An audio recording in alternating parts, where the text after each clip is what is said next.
Relaxologist at Shannon Holmes. Thanks so much for being here. Thank you. I Nice feel to be calm just around you. You're a relaxologist. What is a relaxologist? So with Relaxology, I help people to understand how and why stress happens to them, learn ways to relieve their stress and reduce stress, and maybe learn some relaxing. Relaxing tips, how to relax. So how and why does stress affect us? So stress, anytime that we feel threatened, it's kind of a long explanation, but I'll do a quick one. Anytime that we feel threatened, the sympathetic nervous system kicks in, which is the fight or flight instinct. These days, the things that threaten us aren't life-threatening, but they still happen. Stuck in a traffic jam, you burn your dinner. Those things cause stress, and it causes the body to go into the fight or flight instinct. But since we never do anything to relieve that, the stress just continues to build, and that's why you're in that fight, flight, or freeze all the time. All the time, yeah. And is it not such a great long-term plan, like a natural state to be in for a long time? It is not, because it does cause illness and lots of difficulties in the body. Because when we go into the fight or flight instinct, our heart rate increases, our breathing shallows, adrenaline and other chemicals are pumped into the muscles, and our digestive system slows down.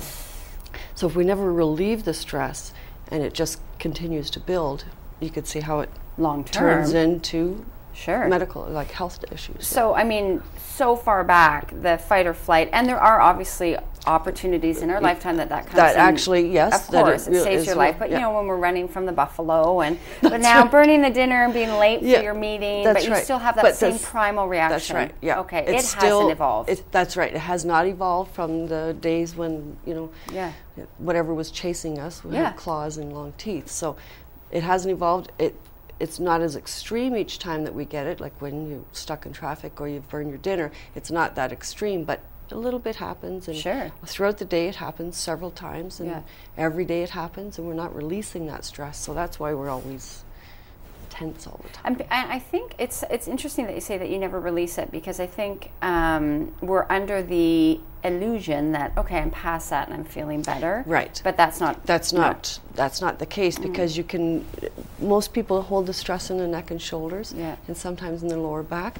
That's why it's always tense there, because those muscles are still waiting to run away or fight something. Oh yeah. So that's why it's still always But there. I'm even thinking, and then internally you're mentioning the digestive system, and if adrenaline's pumping through our body like that, that can't be good for our internal organs. That's right. Our heart. That's right. That's why there's so much heart disease. Exactly, and our brain's never quite releasing. It's never resting, because it's still always waiting for, what should I do about that stress? Okay, so it's serious. It is. And you should pay attention to your body. Exactly. Okay. Exactly. You have some, do you call them grounding techniques? Grounding techniques. Okay. So anytime that you feel stressed or angry, anxious, anything that's going on where your emotions are kind of high, there's 3 quick, easy things you can do, and no one even has to know that that's what you're doing.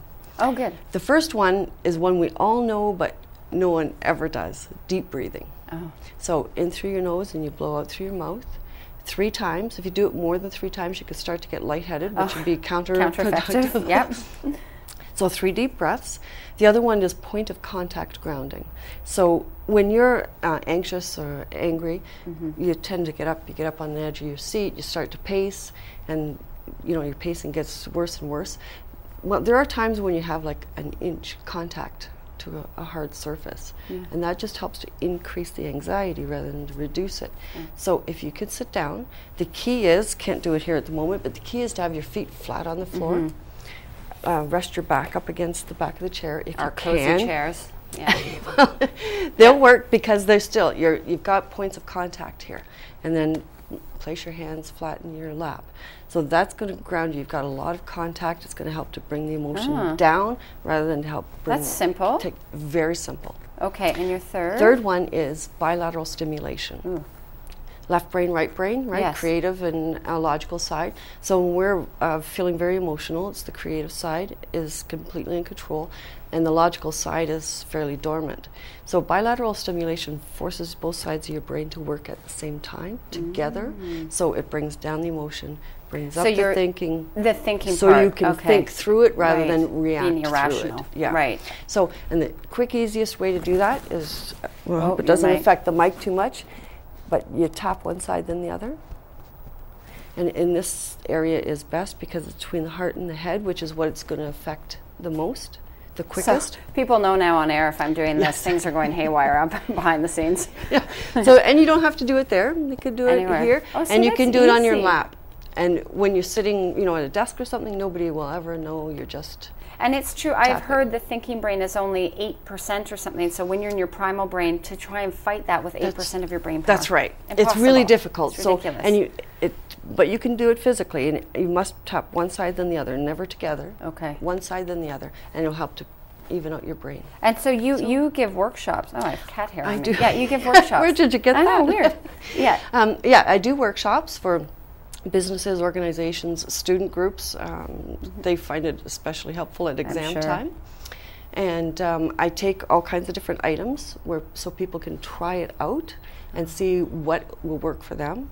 And I have the science behind why it works, and then they can adjust it to what might, work a little bit better for I them. think that's smart that you introduce the science of it, because some people, Yeah. when you're in it, it really feels real, and it's probably a good idea to say this is scientifically This is real. scientific, yep, and this is how you can I'm going make to it tap work. my way out to the end of the show. Thank you, Shannon. It was lovely You're very to meet welcome. you. Thank Those you. are all very simple techniques. Have a fantastic